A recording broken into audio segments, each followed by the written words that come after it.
Hello and welcome to the channel. My name as always is Jamie C. I hope you are doing well and welcome to another 1 minute review video. A place where we review a song, an album, a project, a piece of tech, or a bit of music news in less than a minute or as close to a minute as possible. Hopefully this makes it easier for you to find the thing you're looking for and allow you to spend more time experiencing it. Today we have 5 songs for you to explore and 1 AP, so it's quite a busy video. So let's get into it. First up, we have a band from the United Kingdom who incorporate all your favorite pub rock classics like AC/DC, Thin Lizzy, and ZZ Top and fuse them all with their unique sound and a blend of hard rock which you most definitely will love. This is Ransom and their single, Killing Time. Now, following their successful Christmas song, which you also check out by the way, Killing Time boasts a hard rock style benefiting from thumping guitar riffs, pounding drums with some great rolls and fills, and a great bass line during the verses.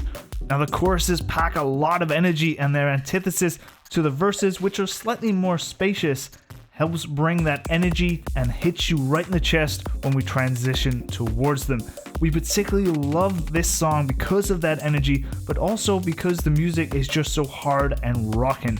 We also love the solo, as it's not only a great example of the skill behind Ransom's guitarist, but the overall sound is just amazing. It's given space, it's given time to grow and develop, and from this point of view, the production sounds awesome because that solo rings out. Another great moment in this track is the almost chorus-like effect of the vocals around the 3-minute and 45-second mark. So overall, this song is awesome. You have 4 and a bit minutes of great hard rock. It's an anthem for any of you classic hard rock fans, and it also feels contemporary too. Next up, we have a band from Gloucestershire, England called Lesser with their single Vices. This 3-piece blend pop vibes with distorted rocky indie riffs. Not quite electronic rock and not quite poppy rock, but a genre that sits somewhere between the two, and we think this band executes it perfectly. This one will endear itself to those who like Royal Blood, Nothing But Thieves, and Lower Than Atlantis. It sits around the 120 beats per minute mark, so it's not a slow song, but it's not a particularly fast stomping song.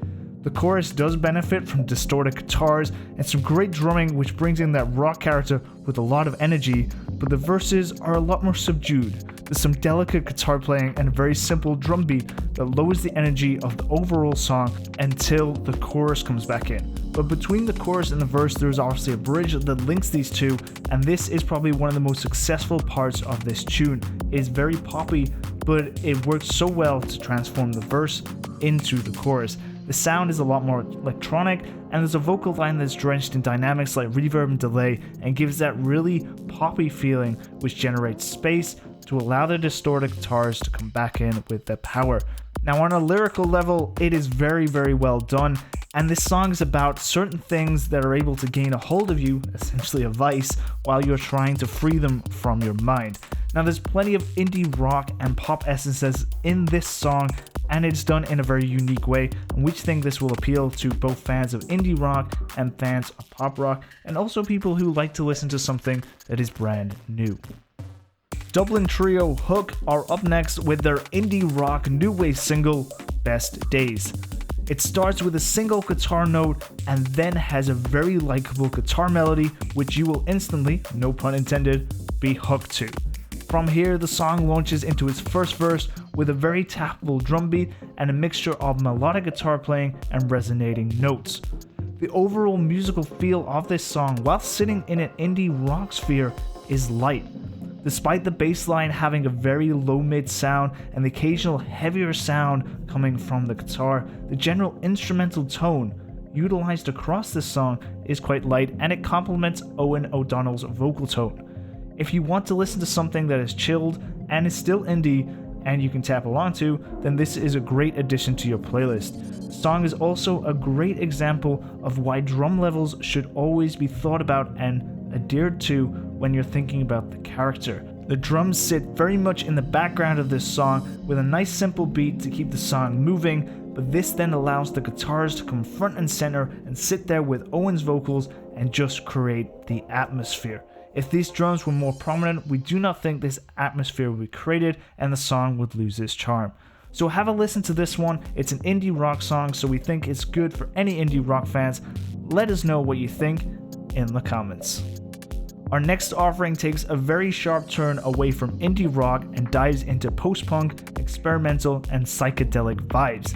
This is the Without Light EP by Matthew Rockford's Abrasive Trees project. Now, to say that this EP will leave you feeling many different things is not an understatement. There are 3 tracks, which doesn't include the Rothko remix of the title track, and these 3 tracks could technically fall into any music genre. All 3 songs use a huge collage of different sounds that will not only move you, make you feel comfortable, uncomfortable, make you feel warm and cold, but will leave you feeling intrigued to what that song was about.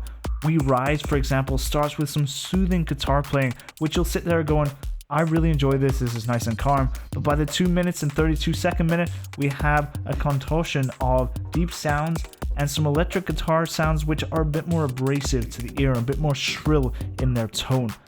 That is only one example of the plethora of music that is used across this EP. Each single utilizes things in different elements of the musical spectrum, and from a production standpoint, it is impressive. The utilization of silence, low, mid, and high sounds fill these songs at various different points. They contrast and they complement each other, and it's just a brilliant listen. Now, this EP is an experience, and it's for any of you who like experimental music, soundscapes, and psychedelic tones. If you want to listen to any of these songs, I recommend listening to the whole thing because as a collection, it is very impressive.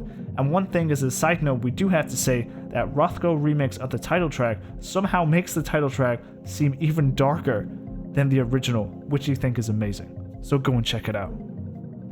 Next, we have something which is a little bit lighter in tone, but perhaps as heavy when it comes to the subject matter, and this is Uberfuse Stand Up. Now, the electronic duo are known for their dancey tracks. They are alternative pop in character, and while this song sits in that category, there's a little bit of difference behind it. Now, the song is about standing up against anxiety and striving for a better tomorrow. It was written with Father Daniel Akoy ahead of the Pope's visit to Iraq, and it seemingly has been designed to convey the message that the Pope was going to deliver during that visit, that stand up for freedom is what we should be doing. That is the sentiment of this song, and the whole structure and the feel mirrors this. From the opening second, the song builds in energy. There's a great organ sound that's entwined with some beautiful guitar playing, which practices the act of muting/deadening notes to make those other notes more prominent. If you ever wanted to see why that technique was important on the guitar, listen to the start of this song. Now, from the start, the vocals along with electronic sound, and of course the drums around the 1 minute and 45-second moment help to drive this tune forward, continually create energy and build up energy, and hopefully exude that enthusiasm and that energy that you would need to stand up for freedom. We feel this song is very deserving of its name, and it's an empowering song for sure, and we think this will appeal to electronic pop fans and alternative pop fans, or people who just generally want to listen to a song about empowering and feeling good. And there you have it, my friends. Quite a lot to get through there on today's video, but a lot for you to go and explore. Now remember, we have linked everything in the description below, so go and check out these amazing artists and let us know what you think. You can let us know what you think in the comments, or you can drop us a message on Twitter at Elevate Reviews. Now remember, guys, if you do want a review, you can hit us up at elevate@advosound.com with an email, and our team will look into what we can offer for you. If you just want to get in touch with us, then hit us up on Twitter, and you can even get myself on Twitter at @TheJamieC. Hopefully you guys have enjoyed this video and there's something that you will go and explore. We will catch you on the next video. Until then, peace.